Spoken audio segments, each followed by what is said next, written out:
ഡയറ്റാണല്ലേ.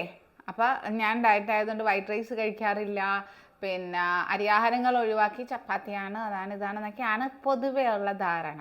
അപ്പം ഞങ്ങളുടെ ബാച്ചിൽ ഉൾപ്പെടെ എൻ്റെ ബ്രദർ ആണ് അതിനകത്ത് കാര്യങ്ങളെല്ലാം നോക്കുന്നത്. പുള്ളി പറയുന്നൊരു കാര്യമുണ്ട്, എല്ലാവർക്കും പേടിയാണ് വൈറ്റ് റൈസ് വേണ്ട, ഞങ്ങളത് കഴിക്കുന്നില്ല, പകരം പലഹാരം എന്തെങ്കിലും എടുത്തോട്ടെ, അല്ലേ ഞങ്ങൾ റൈസ് കഴിപ്പിച്ചുകൊണ്ട് തന്നെയാണ് ഈ ഡയറ്റ് ചെയ്യിപ്പിക്കുന്നത്. അത് വേറൊന്നും കൊണ്ടല്ല, നമുക്ക് ഈ ഒരു ഇത്രയും റൈസ് കഴിച്ചെന്നും പറഞ്ഞാൽ ഒന്നും വരാനൊന്നും പോണില്ല. ഇതിൽ നിന്ന് നമുക്ക് കിട്ടേണ്ട കാര്യങ്ങൾ കിട്ടണം, അല്ലേ.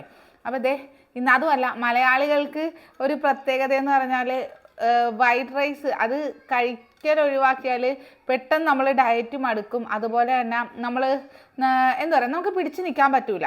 ഇത് തേങ്ങ അരക്കാത്ത മോര് കറിയാണ് കേട്ടോ.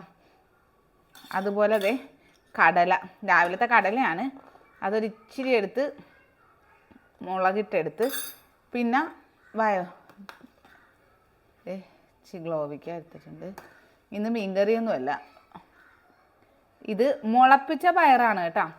പയർ ഇന്നലെ ഞാൻ എടുത്ത് വെള്ളത്തിൽ കുതിർത്തി ഇട്ടിരുന്നു. എന്നിട്ടത് എടുത്ത് ഇന്നലെ രാവിലെ എടുത്ത് വെള്ളത്തിൽ വെച്ച് അത് കുതിർന്ന് കഴിഞ്ഞപ്പോഴത്തേക്കും എടുത്ത് ഫ്രിഡ്ജിൽ വെള്ളം ഊറ്റി വെച്ച് അത് മുളച്ച് വന്നപ്പോഴത്തേക്കും എടുത്ത് റോസ്റ്റ് ചെയ്തെടുത്തതാണ്. അതുപോലെ തന്നെ വലിയ ഓയിലൊന്നും ഇല്ലാതെ നല്ല പാനിൽ ഫ്രൈ ചെയ്തെടുത്ത മത്തി.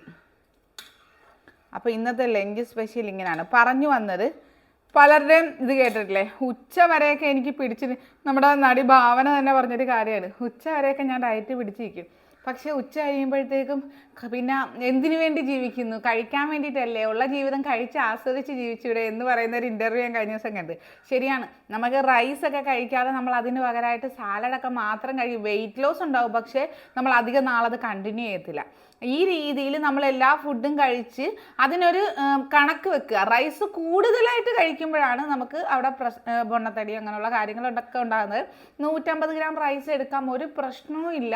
അളന്നെടുക്കേണ്ടത് അളന്ന് തന്നെ വേണം എടുക്കുക. ഒരു 300 രൂപ ഒക്കെ കൊടുത്താൽ മറ്റേ വെയിൻ സ്കെയിൽ കിട്ടും, അതിനകത്ത് വെച്ച് അളന്നെടുത്തോ, അപ്പോൾ നമുക്ക് അധികം കൂടത്തില്ലല്ലോ.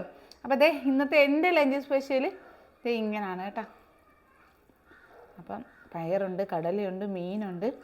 അപ്പോൾ മോരും കൂടെ ചേർത്ത്, മോര് തേങ്ങ അരച്ച് കഴിക്കാൻ പാടില്ലാത്തതുകൊണ്ടല്ല, തേങ്ങ അരച്ച് മെനക്കെടണ്ടേ, ചുരണ്ടണം, അതുപോലെ തന്നെ അരക്കണം. ഇതാകുമ്പോഴത്തേക്കും അതിനേക്കാൾ രുചിയായിട്ട് നമ്മൾ സ്കൂളിൽ നിന്നൊക്കെ പണ്ട് കിട്ടുന്ന മോര് കറിയില്ലേ, ആ ടേസ്റ്റിൽ കഴിക്കാൻ പറ്റും.